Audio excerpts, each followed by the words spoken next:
ہستی کو اس طرح جو ان کی محبت میں کوئی دیکھے تو کہہ دے یہ ہے دیوانہ محمد کا. حضرات آپ کو پتا ہے بڑی آسانی کے ساتھ ان کی کرامتوں کو ہم سنا کرتے ہیں. حضور غوث پاک کہتے ہیں ولایت ہماری خوٹی میں ٹنگی رہتی ہے، میں جسے چاہتا ہوں اتار کے دے دیتا ہوں اور جسے چاہتا ہوں اس کی چھین کے رکھ دیتا ہوں.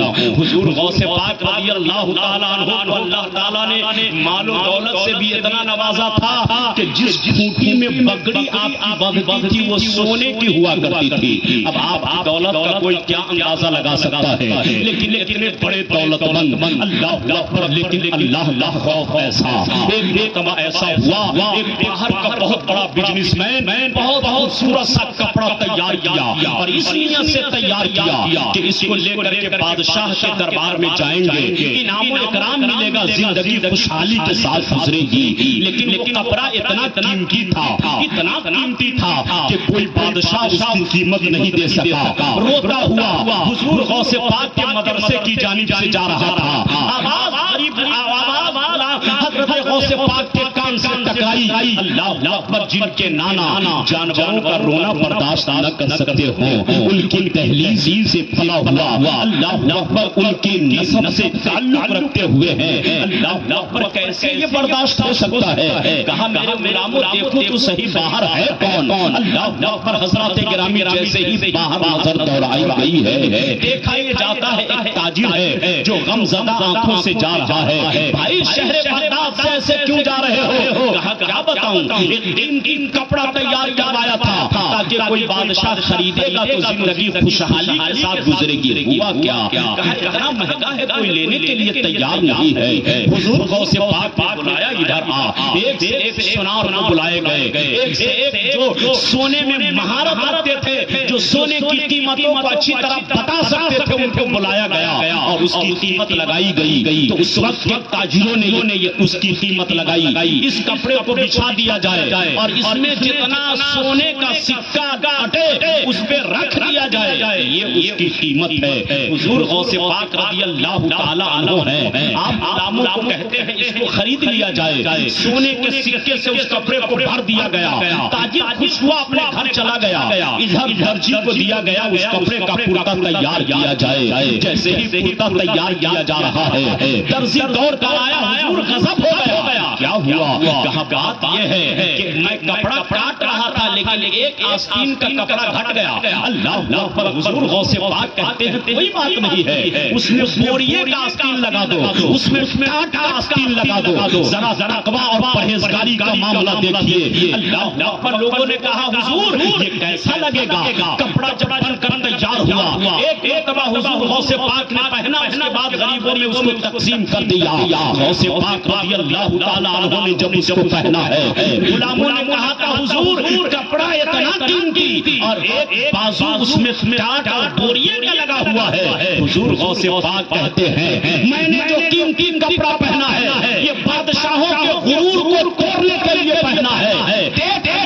ولی ہونے کے باوجود اللہ نے کتنی دولت عطا کی ہے اور بوریے کا ٹاٹ پہنا ہے، یہ اپنے نفس کے غرور کو توڑنے کے لیے پہنا ہے کہ قیمتی کپڑا دے کر یہ نہ سوچنا کہ اب میں اللہ کے ذکر سے غافل ہو جاؤں. جو اس مرتبے پہ پہنچ جاتا ہے اسی کو دنیا مرد قلندر کہتی ہے. تبھی تو کہنے والے کہا تھا ان اللہ والوں کی بات پوچھو، زندگی بے مثال آتے ہیں. جسے دنیا فقیر کہتی ہے وہ اپنی پدری میں لال آتے ہیں. حضرات تو حضور غوث پاک رضی اللہ تعالیٰ عنہ ہے. قدم گردنے اولیاء پر ہے تیرا، تو ہے رب کا ایسا ولی غوث اعظم. یہ تو وہ غوث اعظم ہے جن کا قدم ولیوں کی گردن پر ہے، لیکن جن گردن پر اللہ کے مقدس ولی کا قدم ہے، اللہ اکبر، جن گردن پہ قدم ہے ذرا ان کا اندازہ تو لگائیے. بہت زیادہ دنوں کی بات نہیں ہے، آج سے لگ بھگ 15 یا 16 سال پہلے کی بات ہے. یہی بڑودہ اسٹیٹ کا شہر ہے، وہاں پہ ایک آستانہ ہے جن صاحب آستانہ کا نام حضرت بادشاہ قطب الدین بلالی رضی اللہ تعالیٰ عنہ ہے. یہ مؤذن مسجد نبوی یعنی اللہ کے رسول کی مسجد میں جو اذان دیتے تھے جن کا نام حضرت بلال تھا، انہی کی اولاد میں سے ہیں وہ. اللہ اکبر، ماسٹر پلان چلا، سڑک کو لمبی چوڑی کی گئی. اللہ